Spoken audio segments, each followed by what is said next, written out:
നമ്മുടെ സംസ്ഥാനം അതിദാരിദ്ര്യ വിമുക്ത സംസ്ഥാനമായി മാറി എന്ന സർക്കാർ പ്രഖ്യാപനം വന്നിട്ടുണ്ട്. പല വിശിഷ്ടാതിഥികളുടെ സാന്നിധ്യത്തിൽ നമ്മുടെ സംസ്ഥാന മുഖ്യമന്ത്രിയാണത് പ്രഖ്യാപിച്ചിട്ടുള്ളത്. അദ്ദേഹം എന്തിൻ്റെ അടിസ്ഥാനത്തിൽ അത് പ്രഖ്യാപിച്ചു എന്നുള്ളത് എനിക്കറിയില്ല. കാരണം മാസങ്ങൾക്ക് മുൻപ് തന്നെ നമ്മുടെ സംസ്ഥാനത്തെ ഭക്ഷ്യവകുപ്പ് മന്ത്രിയോട് സംസ്ഥാനത്തെ ഒരു MLA ഒരു ചോദ്യം ചോദിക്കേണ്ടായി നിയമസഭയിൽ വെച്ചിട്ട്.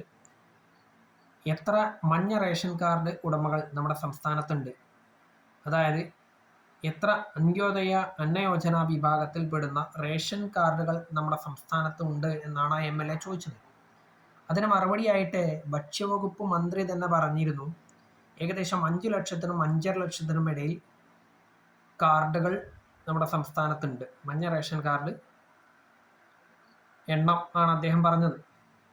അതായത് അത്രത്തോളം അതിദരിദ്രർ നമ്മുടെ സംസ്ഥാനത്ത് ഉണ്ടെന്നിരിക്കെ എന്തിനാണ് നമ്മുടെ സംസ്ഥാന സർക്കാർ സംസ്ഥാനത്തെ അതിദാരിദ്ര്യ വിമുക്ത സംസ്ഥാനമായി ഇപ്പോൾ പ്രഖ്യാപിച്ചത് എന്നതാണ് എൻ്റെ ഒരു ചോദ്യം.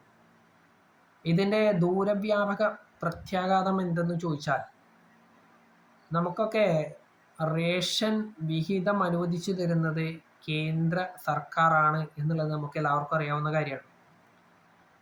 അപ്പോൾ കേന്ദ്രത്തിൻ്റെ കണക്കിലും ഇവിടെ 5.5 ലക്ഷത്തോളം മഞ്ഞ റേഷൻ കാർഡ് ഉടമകൾ ഉണ്ട്. അതുകൊണ്ട് തന്നെ അവർക്കൊക്കെ സൗജന്യ നിരക്കിലായിരുന്നു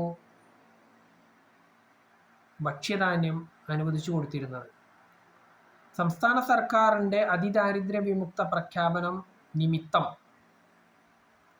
കേന്ദ്ര സർക്കാർ ഒരു തീരുമാനം കൈക്കൊള്ളാൻ പോയാൽ, അതായത് സംസ്ഥാനത്തിന് അകത്ത് അതിദരിദ്രർ ഇല്ല എന്നുള്ളത് കൊണ്ട് തന്നെ ഇവിടുത്തെ മഞ്ഞ റേഷൻ കാർഡുകൾ മുഴുവൻ വെട്ടി ഒഴിവാക്കാൻ കേന്ദ്രം തീരുമാനിച്ചാൽ നമുക്കൊന്നും ചെയ്യാൻ കഴിയില്ല, സംസ്ഥാനത്തിനും ഒന്നും ചെയ്യാൻ കഴിയില്ല. ഫലമോ ഈ 5.5 ലക്ഷത്തോളം പേരുടെ അന്നം മുട്ടും. ഇത് ചിന്തിക്കാതെയാണ് സംസ്ഥാന സർക്കാർ ഈ പ്രഖ്യാപനം നടത്തിയത് എന്നാണ് എൻ്റെ ഒരു കാഴ്ചപ്പാട്. പിന്നെ നമുക്ക് ചെയ്യാവുന്ന ഒരു കാര്യം എന്താണെന്ന് വെച്ചാൽ, അതായത് സംസ്ഥാന സർക്കാരിന് പിന്നെ ചെയ്യാവുന്ന ഒരു കാര്യം എന്താണെന്ന് വെച്ച് കഴിഞ്ഞാൽ, കേന്ദ്രം ഇങ്ങനെ റേഷൻ വിഹിതം വെട്ടിക്കുറച്ചിട്ടുണ്ട്, ഇത്രയും ആളുകളെ റേഷനിൽ നിന്ന് ഒഴിവാക്കിയിട്ടുണ്ട്, സൗജന്യ റേഷനിൽ നിന്ന് ഒഴിവാക്കിയിട്ടുണ്ട് എന്നൊക്കെ പറഞ്ഞിട്ട് കോടതിയിൽ പോവാമെന്നുള്ളത് മാത്രമാണ്. പക്ഷെ അവിടെയും നമ്മൾ പരാജയപ്പെടും എന്നുള്ളതാണ് ഞാൻ മനസ്സിലാക്കിയത്. കാരണം സർക്കാരിൻ്റെ ഈ ഒരു പ്രഖ്യാപനം കോടികൾ ചെലവഴിച്ചുകൊണ്ട് പല വിശിഷ്ടാതിഥികളുടെയും സാന്നിധ്യത്തിലായിരുന്നു എന്നുള്ളത് കൊണ്ട് തന്നെ വളരെയധികം ശ്രദ്ധ ആകർഷിച്ച ഒരു പരിപാടിയായിരുന്നു.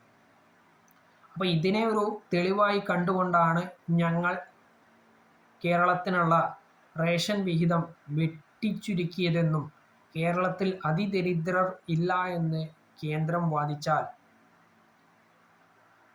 കോടതിയും അത് ശരിവെക്കും.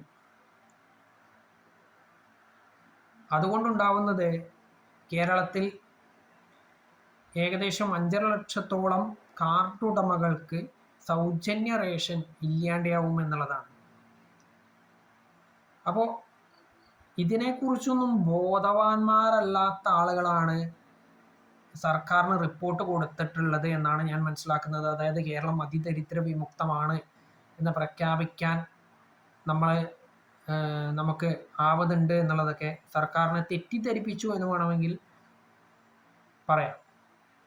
കാരണം അങ്ങനെ ആരൊക്കെയോ കൊടുത്ത റിപ്പോർട്ടിൻ്റെ അടിസ്ഥാനത്തിലായിരിക്കാം സംസ്ഥാന സർക്കാർ ഇങ്ങനെ ഒരു പ്രഖ്യാപനം നടത്തിയതെന്ന് ആണ് എൻ്റെ ഒരു കാഴ്ചപ്പാട്.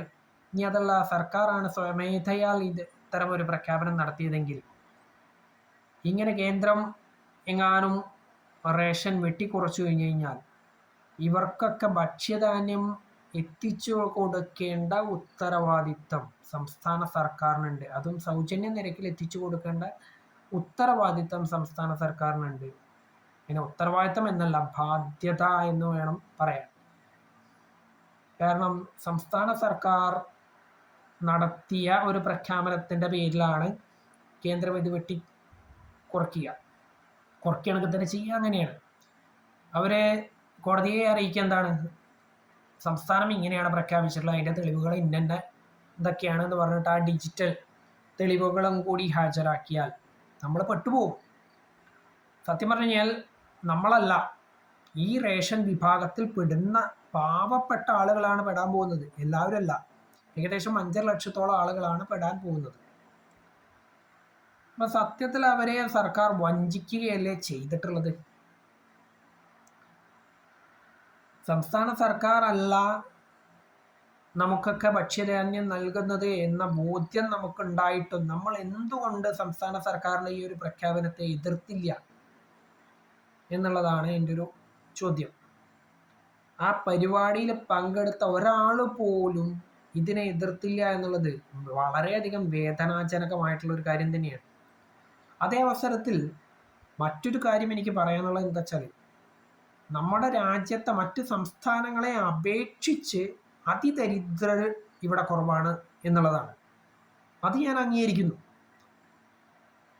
ദരിദ്രരും അതിദരിദ്രരും ഒക്കെ മറ്റ് സംസ്ഥാനങ്ങളെ അപേക്ഷിച്ച് ഇവിടെ കുറവാണ്. അത് ഞാൻ മാത്രമല്ല, കേന്ദ്ര സർക്കാരിന് കീഴിലുള്ള നീതി ആയോഗും അത് അംഗീകരിച്ചിട്ടുള്ള ഒരു വസ്തുത തന്നെയാണ്. പക്ഷേ നമ്മൾ അതിദരിദ്ര വിമുക്തമല്ല എന്നുള്ളതാണ് വാസ്തവം എന്നാണ് ഞാൻ മനസ്സിലാക്കുന്നത്. പക്ഷെ സർക്കാരിൻ്റെ ഈ ഒരു പ്രഖ്യാപനം മൂലം എന്തൊക്കെ ഭാവിയിൽ സംഭവിക്കും എന്നുള്ളത് ഇപ്പോൾ നമുക്ക് പറയാൻ പറ്റില്ല. സർക്കാരിൻ്റെ ഈ ഒരു പ്രഖ്യാപനത്തെ രാഷ്ട്രീയ ആയുധമാക്കി ആരെങ്കിലും ഉപയോഗിച്ചു കഴിഞ്ഞാൽ പെടാൻ പോകുന്നത് പാവം അന്ത്യോദയ അന്നയോജന വിഭാഗത്തിൽ പെടുന്ന ആളുകളായിരിക്കും എന്നാണ് വസ്തുത. പിന്നീട് അവർക്ക് സൗജന്യ ഭക്ഷ്യധാന്യം ലഭ്യമാവില്ല കേന്ദ്രത്തിൽ നിന്നും എന്നുള്ളത് നമ്മളൊക്കെ മനസ്സിലാക്കേണ്ട ഒരു വസ്തുത തന്നെയാണ്. നമുക്കതിനെ ചോദ്യം ചെയ്തുകൊണ്ട്, അതായത് കേന്ദ്ര സർക്കാരറ്റെ അല്ലെങ്കിൽ കേന്ദ്ര ഭക്ഷ്യവകുപ്പ് നമ്മുടെ സംസ്ഥാനത്തെ അന്ത്യോദയ അന്നയോജന വിഭാഗത്തിൽപ്പെടുന്ന ആളുകളെ അതിൽ നിന്നും നീക്കം ചെയ്തു കഴിഞ്ഞാൽ അതിനെ ചോദ്യം ചെയ്തുകൊണ്ട് നമുക്ക് കോടതിയിലും പോകാൻ പറ്റില്ല, എവിടെയും പോകാൻ പറ്റില്ല എന്ന് മാത്രമല്ല, അത്രയും ആളുകൾക്ക് പട്ടിണി കിടന്ന് മരിക്കേണ്ട അവസ്ഥ നമ്മുടെ സംസ്ഥാന സർക്കാർ ഉണ്ടാക്കി എന്ന് പറയേണ്ടി വരും. അപ്പോൾ സർക്കാർ എന്തുകൊണ്ട് ഇങ്ങനെയൊക്കെ പ്രഖ്യാപിച്ചു എന്നുള്ളത് എനിക്കറിയില്ല എന്ന് ഞാൻ മുന്നേ പറഞ്ഞിരുന്നു. ആരാണ് സർക്കാരിനെ കൊണ്ട് ഇത് പ്രഖ്യാപിക്കാൻ നിർബന്ധിച്ചത് എന്നുള്ളത് അന്വേഷിച്ച് കണ്ടെത്തേണ്ടതാണ്. എന്തു തന്നെയായാലും സങ്കടകരമായിട്ടുള്ള കാര്യങ്ങളൊന്നും ഉണ്ടാവാതിരിക്കട്ടെ. അതായത് നമ്മുടെ റേഷൻ വിഹിതം വെട്ടിക്കുറയ്ക്കാതിരിക്കട്ടെ കേന്ദ്രം എന്നും, അതുപോലെ തന്നെ മഞ്ഞ റേഷൻ കാർഡ് ഉടമകളെ കേന്ദ്ര സർക്കാർ ഒഴിവാക്കാതിരിക്കട്ടെ എന്ന് മാത്രമേ ഈ അവസരത്തിൽ പറയുവാൻ പറ്റൂ. അതൊക്കെ എന്തു തന്നെയായാലും നമ്മൾ കാത്തിരുന്ന് കാണേണ്ട കാഴ്ച തന്നെയാണ്. നല്ലത് മാത്രം സംഭവിക്കട്ടെ എന്ന് മാത്രമേ ഈ അവസരത്തിൽ ആഗ്രഹിക്കുന്നുള്ളൂ.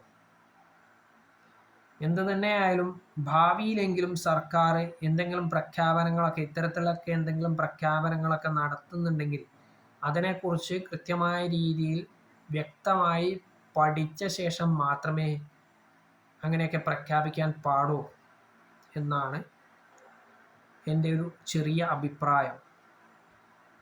അത് കേൾക്കാൻ മനസ്സുണ്ടാകണം എന്നുകൂടി ഈ അവസരത്തിൽ പറഞ്ഞു വയ്ക്കുന്നു.